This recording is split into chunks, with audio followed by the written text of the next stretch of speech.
Wai pumna makpu aikhoi gi kanbiba mapu seng thoiraba minglen Prabhu Jisu Krista gi mingda khuramjari yamna atenba sermon amaga loinana mayambu salam tawjari yamna teli adubu thawaidadi soidana wa ngangani haina aina thajabani yamna kaman oiba Bible gi padani padasida wa pau kaya kaya aikhoina takhrabani adubu ngasi aina thaurang tawjariba message asina ꯑꯩꯈꯣꯏꯒꯤ ꯄ꯭ꯔꯥꯔꯊꯅꯥꯒꯤ ꯄꯨꯟꯁꯤꯗ ꯑꯍꯣꯡꯕ ꯑꯃ ꯄꯨꯔꯛꯀꯅꯤ ꯍꯥꯏꯅ ꯑꯩꯅ ꯈꯟꯖꯩ ꯏꯁꯣꯔꯒꯤ ꯋꯥꯍꯩ ꯇꯥꯃꯤꯟꯅꯁꯤ ꯃꯊꯤ ꯄꯟꯗꯨꯞ 7 ꯄꯗ 7 ꯅꯤꯖꯧ ꯅꯈꯣꯏꯗ ꯄꯤꯕꯤꯒꯅꯤ ꯊꯤꯖꯧ ꯅꯈꯣꯏꯅ ꯐꯪꯖꯒꯅꯤ ꯑꯃꯁꯨꯡ ꯊꯣꯡ ꯌꯩꯖꯧ ꯅꯈꯣꯏꯗ ꯍꯥꯡꯗꯣꯛꯄꯤꯒꯅꯤ ꯇꯥꯃꯤꯟꯅꯈ꯭ꯔꯕ ꯋꯥꯍꯩꯁꯦ ꯏꯁꯣꯔꯅ ꯕꯣꯔ ꯄꯤꯅꯕꯤꯕ ꯑꯣꯏꯁꯅꯨ ꯑꯥꯃꯦꯟ ꯉꯁꯤ ꯑꯩꯍꯥꯛꯀꯤ ꯁꯣꯔꯠ ꯃꯦꯁꯦꯖ ꯑꯁꯤꯒꯤꯗꯃꯛꯇ ꯊꯝꯖꯔꯤꯕ ꯍꯤꯔꯝ ꯑꯗꯨꯗꯤ ꯅꯤꯖꯕ ꯍꯥꯏꯕꯅꯤ ꯄ꯭ꯔꯥꯔꯊꯅꯥ ꯇꯧꯖꯒꯦ ꯋꯥꯡꯊꯣꯏ ꯁꯦꯡꯊꯣꯏꯔꯕ ꯅꯨꯡꯁꯤ ꯊꯧꯖꯥꯜꯅ ꯊꯜꯂꯕ ꯏꯄꯥ ꯏꯕꯨꯡꯉꯣ ꯅꯍꯥꯛꯀꯤ ꯋꯥꯍꯩ ꯅꯆꯥꯅ ꯍꯥꯏꯗꯣꯛꯅꯕꯒꯤꯗꯃꯛꯇ ꯁꯦꯝ ꯁꯥꯕ ꯂꯣꯏꯖꯔꯦ ꯄ꯭ꯔꯚꯨ ꯅꯍꯥꯛꯅ ꯑꯩꯍꯥꯛꯄꯨ ꯁꯤꯖꯤꯟꯅꯕꯤꯌꯨ ꯇꯥꯒꯗꯧꯕ ꯈꯨꯗꯤꯡꯃꯛꯇ ꯏꯕꯨꯡꯉꯣ ꯅꯍꯥꯛꯀꯤ ꯊꯋꯥꯏꯒꯤ ꯑꯣꯏꯕ ꯄꯥꯡꯒꯜ ꯑꯗꯨ ꯄꯤꯅꯕꯤꯌꯨ ꯑꯗꯨꯒ 이붕어 나하기 와히에세 헨헨나 캉바 ngamnanaba pangbiu haiduna Prabhu Jisugi mingsuanduna nijaribani Amen ꯑꯩꯈꯣꯏꯅ ꯈꯪꯏ ꯃꯤ ꯑꯌꯥꯝꯕꯅꯗꯤ ꯍꯧꯖꯤꯛ ꯑꯩꯍꯥꯛꯅ ꯄꯥꯊꯣꯛꯈ꯭ꯔꯕ ꯄꯗꯁꯤꯗ ꯃꯥꯏꯒꯩ ꯑꯃꯔꯣꯝ ꯈꯛꯇꯗ ꯁꯤꯖꯤꯟꯅꯕ ꯎꯕ ꯐꯪꯏ ꯃꯔꯨꯑꯣꯏꯅ ꯇꯥꯏꯕꯪ ꯄꯥꯟꯕꯒꯤ ꯍꯛꯆꯥꯡꯒꯤ ꯑꯣꯏꯕ ꯑꯄꯥꯝꯕ ꯊꯨꯡꯅꯅꯕ ꯍꯣꯠꯅꯕꯗꯅꯤ ꯈꯨꯗꯝ ꯑꯣꯏꯅ ꯀꯥꯔ ꯅꯠꯇ꯭ꯔꯒ ꯕꯥꯏꯛ ꯑꯃ ꯂꯩꯕ ꯉꯝꯅꯅꯕ ꯍꯣꯠꯅꯕꯗ सरकार की जॉब नत्रगा प्राइवेट कंपनी की जॉब अमा फंगनबा होटनबदा यूम कई सेम साबा नत्रगा सेल थुम की अवाबा कोकननबा होटनबदा मसीगी माथि पंदु तरेत असी हेक हेक सिजिनबसे अखोइना उबा फंगी अदुबो अइना हाइजनिंगबदी वाही खुदिंगी तोंगान तोंगानबा मौंगदा अर्थ हंदोक्तुना सारमोन तौबा याई मसीगी पदसी पाथोक्तुना ꯑꯩꯈꯣꯏꯒꯤ ꯗꯔꯀꯥꯔ ꯇꯥꯕ ꯄꯣꯠ ꯅꯤꯖꯕꯗ ꯁꯤꯖꯤꯟꯅꯕ ꯌꯥꯏ ꯑꯗꯨꯕꯨ ꯍꯥꯏꯔꯤꯕ ꯄꯗꯁꯤꯗ ꯖꯤꯁꯨꯅ ꯄꯜꯂꯝꯂꯤꯕ ꯋꯥꯍꯩꯁꯤꯒꯤ ꯌꯥꯝꯅ ꯃꯔꯨ ꯑꯣꯏꯕ ꯊꯋꯥꯏꯒꯤ ꯑꯣꯏꯕ ꯋꯥꯐꯝ ꯑꯃ ꯊꯝꯂꯤ ꯃꯗꯨ ꯑꯩꯈꯣꯏꯅ ꯉꯁꯤ ꯅꯨꯃꯤꯠ ꯑꯁꯤꯗ ꯈꯪꯃꯤꯟꯅꯅꯕ ꯍꯣꯠꯅꯁꯤ ꯑꯩꯈꯣꯏꯅ ꯈꯪꯏ ꯃꯁꯤꯒꯤ ꯋꯥꯍꯩ ꯅꯤꯖꯧ ꯅꯈꯣꯏꯗ ꯄꯤꯕꯤꯒꯅꯤ ꯍꯥꯏꯔꯤꯕ ꯋꯥꯍꯩꯁꯤ ꯃꯥꯊꯤ ꯄꯟꯗꯨꯞ 7ꯇ ꯍꯥꯏꯕꯅꯤ ꯃꯁꯤ ꯄ꯭ꯔꯚꯨ ꯖꯤꯁꯨꯅ ꯑꯩꯈꯣꯏꯗ ꯇꯝꯕꯤꯅꯤꯡꯕ ꯇꯥꯛꯄꯤꯅꯤꯡꯕ ꯑꯦꯗꯚꯥꯏꯁ ꯃꯌꯥꯝ ꯑꯗꯨ ꯄꯤꯔꯕ ꯃꯇꯨꯡꯗ ꯂꯣꯏꯔꯝꯗꯥꯏꯗ ꯍꯥꯏꯈꯤꯕ ꯋꯥꯐꯝꯅꯤ ꯖꯤꯁꯨꯅ ꯃꯇꯥꯡꯁꯤꯗ ꯀꯔꯤ ꯅꯤꯖꯅꯕ ꯈꯪꯍꯜꯂꯤꯕꯅꯣ ꯑꯩꯈꯣꯏꯅ ꯈꯪꯏ ꯃꯥꯊꯤ ꯄꯟꯗꯨꯞ 5ꯗꯒꯤ ꯄꯥꯕ ꯍꯧꯔꯕꯗꯤ ꯌꯥꯏꯐꯕꯁꯤꯡꯒꯤ ꯃꯇꯥꯡꯗ ꯇꯝꯕꯤꯕ ꯍꯧꯏ ꯃꯗꯨꯗ ꯊꯋꯥꯏ ꯇꯣꯟꯕꯁꯤꯡ ꯇꯦꯡꯊꯥꯔꯤꯕꯁꯤꯡ ꯄꯨꯛꯅꯤꯡ ꯇꯞꯄꯁꯤꯡ ꯅꯨꯡꯁꯤ ꯍꯩꯕꯁꯤꯡꯗꯣ ꯑꯁꯤꯅꯆꯤꯡꯕ ꯃꯌꯥꯝ ꯑꯁꯤ ꯏꯁꯣꯔꯒꯤ ꯃꯤꯠꯌꯦꯡꯗ ꯌꯥꯏꯐꯕꯁꯤꯡꯅꯤ ꯍꯥꯏꯅ ꯇꯥꯛꯄꯤꯕ ꯇꯝꯕꯤꯕꯁꯦ ꯑꯩꯈꯣꯏꯅ ꯎꯕ ꯐꯪꯏ ꯑꯗꯨꯒ ꯑꯁꯨꯝ ꯃꯊꯪ ꯑꯩꯈꯣꯏꯅ ꯄꯥꯊꯔꯛꯂꯕꯗꯤ ꯙꯔꯃ ꯆꯦꯟꯕꯒꯤ ꯃꯇꯥꯡ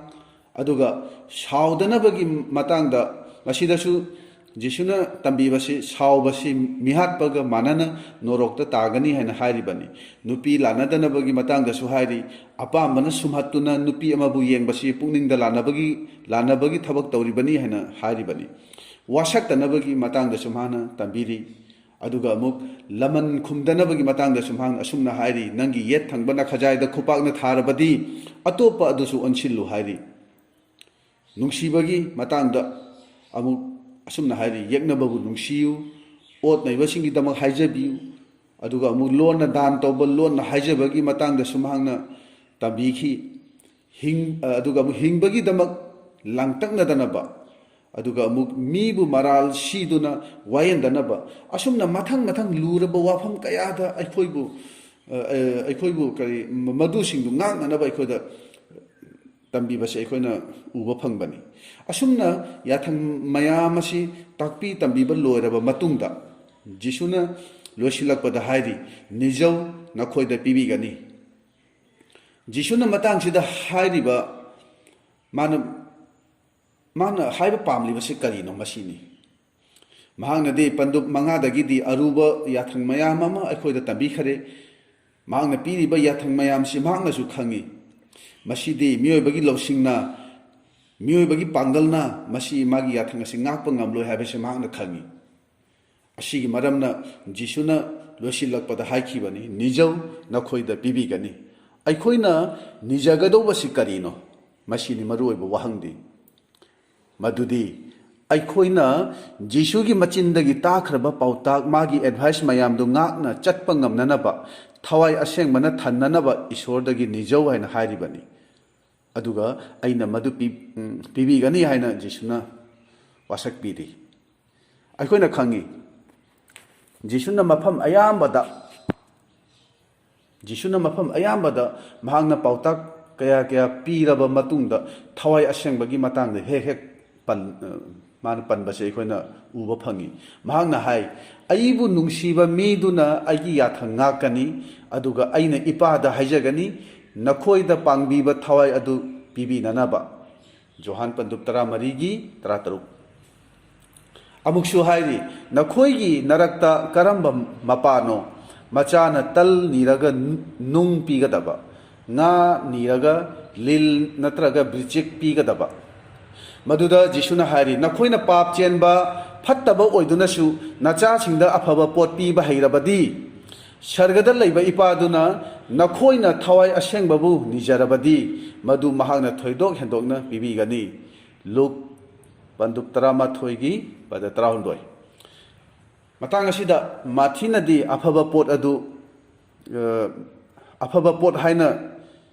aikoina ibase aikoina uba phangi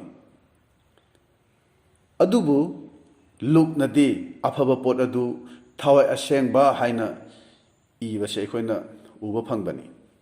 ngasigi numit asida aina haijaningbadi hojiki matamda mi ayambana mathi pandup 8 ki 8 asi hakchangi oiba taibangpanbagi kanagadaba pot nijaba matamda wahisi sijinaba uba phangi prabhu aigi asi leite aigi asi watli asi pibiu pangbiu haiduna niba aikoina uba phangbani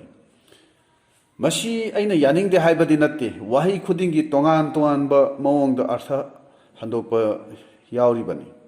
marupsingda aina haijaningbadi prabhu jisuna aikoida tambiriba pautak piriba yathang mayamdu ngakpa ngamnanaba maduda chatpa ngamnanaba thawai asengbabu pibiu haiduna aikoina aikoigi christian punchi asida kayarak nikhrabage haibase aina hangjaniba wahangni nungsiraba chilinawsing aikoigi ishor se thawjal haiba ishorni aikoina di khalamba yai aihak ishorgi yathangsi ngaktuna chatpa ngamde chatke khallasu ngamde papta tadanaba kanna honarasu asum hekta papta tai khangna natraga khanghaudana oirasu hekta paptawi marupsingda aina haijaningbadi ishorna aikoibu yamna nungsi ngasisu aikoibu loinabiri aduna ishorda naksinduna aikoigi asonbadu mangonda aikoi haidoksi jisuna di aikoida wasak pi khare nijau nakoida pibigani haiduna aduna aikoi ishorda changjasi prabhu aina changjaragli aibu thawai asengmana thalhanbiu nangnadi wasak piri aikoina phattaba oidunasu icha singda afaba pot piba hai ibungo nahakti afabani asengbani thawjal haibani nangonda thawai asengba nijabada nangna pibigani aibu thawaina thalanbiu thawjanbiu haina aikoi ishorda changjasi marupsing ishorna aikoibu yamna nungsibani mahangnadi aikoina numit khuding thawaina thanbasi mahangna pambani aikoina thawaigi mapanna hingba amasung magi yathang ngakpase mahangna yamna pambani mahangna aikoibu magi damak sijinaba pami aduna thawai asengbabu aikoi nijasi magi pangal ado aikoi phangjarasi anoba chahi asidagi krista yawba anoba punchi amada hingduna thawaigi mapanna ishorgi matung induna magi thaugal taunanaba ishorda aikoi changjarasi taibang pansida ishor ningba magi thaugal tauba sidagi henna tongjaba thabak leite haibase aikoi khangminasi sidagi hena masigi ishorgi thaugal tauriba asidagi hena singba mi leite haibase aikoi khangminasi sidagi hena phaba thabak leitabani ꯑꯩꯈꯣꯏꯒꯤ ꯑꯁꯣꯟꯕ ꯃꯄꯨꯡ ꯐꯥꯗꯕ ꯐꯠꯇꯦ ꯈꯪꯂꯕ ꯊꯥꯗꯣꯛꯅꯤꯡꯂꯕꯁꯨ ꯊꯥꯗꯣꯛꯄ ꯉꯝꯗꯕ ꯑꯔꯣꯠꯄ ꯄꯥꯞ ꯃꯌꯥꯝ ꯑꯗꯣ ꯊꯥꯗꯣꯛꯄ ꯉꯝꯅꯅꯕ ꯃꯤꯠꯀꯤ ꯄꯤꯔꯥꯡꯒ ꯂꯣꯏꯅꯅ ꯑꯩꯈꯣꯏ ꯏꯁꯣꯔꯗ ꯍꯥꯏꯗꯣꯛꯇꯨꯅ ꯃꯗꯨꯗꯒꯤ ꯑꯩꯈꯣꯏꯒꯤ ꯊꯋꯥꯏ ꯑꯁꯤꯕꯨ ꯀꯟꯖꯅꯕ ꯏꯁꯣꯔꯗ ꯑꯩꯈꯣꯏ ꯆꯪꯖꯔꯁꯤ ꯈ꯭ꯔꯤꯁꯇꯥꯟ ꯑꯣꯏꯔꯕꯁꯨ ꯈ꯭ꯔꯤꯁꯇꯥꯟ ꯄꯨꯟꯁꯤꯗ ꯍꯤꯡꯕ ꯉꯝꯗꯕ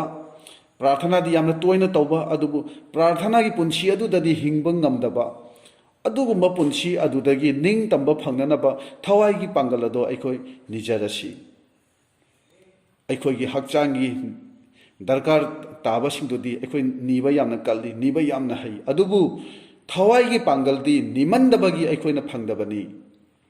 ꯊꯋꯥꯏ ꯌꯥꯎꯅ ꯊꯃꯣꯏ ꯁꯦꯡꯅ ꯊꯋꯥꯏ ꯑꯁꯦꯡꯕꯕꯨ ꯄꯤꯕꯤꯅꯅꯕ ꯑꯩꯈꯣꯏ ꯏꯁꯣꯔꯗ ꯅꯤꯖꯔꯁꯤ ꯃꯍꯥꯛꯅ ꯁꯣꯏꯗꯅ ꯃꯗꯨ ꯑꯩꯈꯣꯏꯗ ꯄꯤꯕꯤꯒꯅꯤ ꯇꯥꯃꯤꯟꯅꯈ꯭ꯔꯕ ꯋꯥꯍꯩ ꯑꯁꯦ ꯏꯁꯣꯔꯅ ꯕꯣꯔ ꯄꯤꯅꯕꯤꯕ ꯑꯣꯏꯔꯁꯅꯨ ꯑꯥꯃꯦꯟ